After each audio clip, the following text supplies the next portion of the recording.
Okay, let's talk percent increase. Now, on percent increase, there are actually many ways to do this, but I think this is the best way. That's going to be the easiest for you. We're going to do this. It's basically, you're going to take the original price of something, okay? And then we're going to either add or subtract. We'll add if it's an increase. We'll subtract if it's a decrease. The percentage of the original. And that's going to equal the increase or the decrease. Okay, so this right here is the big formula that you're going to want to know. Okay, so let's just go over here. Let's say we're going to buy a sweater.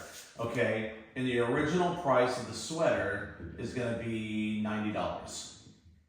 Okay, now you're going to buy it for, it's on sale for, let's go $60. Okay, what is the percent decrease? Okay, so how much did that go? So the original is $90. Okay, now what I'm going to do is I'm going to subtract a percent of the original. How much is that? The answer is I don't know what that is. Okay, but whatever percentage it is going to be X percent of the original. So I'm going to write it as 90X. So it's going to be $90 times whatever percentage that is. And when it's all said and done, that's going to give me my $60. Okay?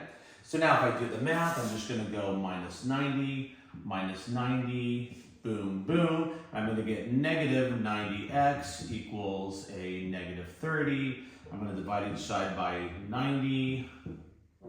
And my x, my decrease is going to be whatever 30 divided by 90 is. What is 30 divided by 90? And you should recognize that as 1/3. Well, I didn't quite get it. But it's going to be 3.33, all that stuff. It's going to be 0.33333. Okay, now remember, that's the math. But we have to express it as a percent. So that's going to be 33.33, or however many you want to do percent. So that's a 33% discount to go that way. Original minus the percent of the original equals, well, the increase, or what it increased or decreased to. All right, so there was one where something kind of got off. Now let's do something where we increase some stuff, and that's really fun to do when we do it with money. Okay, so on this one, what I'm going to do is I'm going to go buy myself a trombone, and I spent $5,000 on that trombone. Okay, so the price was $5,000. Okay, and it was on discount for 30% off. Okay. Now I bought it for $5,000. It's not 30% off the $5,000. I bought it for $5,000. That was already 30% off. So the question is, what was the original price? That part I don't know. So if I just follow this, what's my original? That's my X. I don't know the original price. Okay? But all I know is that whatever the original price was, I took off a discount of 30%. 30% of what? 30% of the original. Now, in math, I don't want to write 30 though. I'm doing the math, so what do I want to write? I want to write 0.3x. Okay, so we move the decimal over. And when all that's done, the final price was my 5,000. Okay?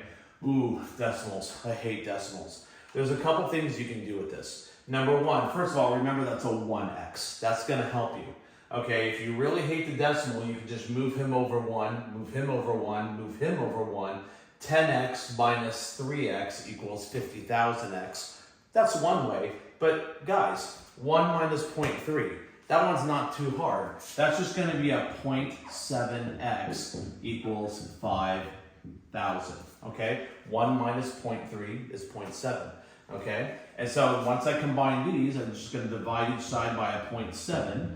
Boom, x equals, what is 5,000 divided by 0.7? Let's ask Mr. Apple Watch.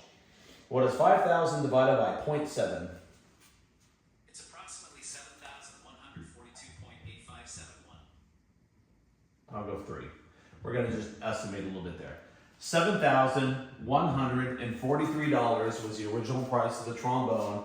At 30% off, I got it for $5,000. So with that, I'm just going to say, enjoy the trombone, enjoy the lesson, and I'll meet you at the practice. Bye for now.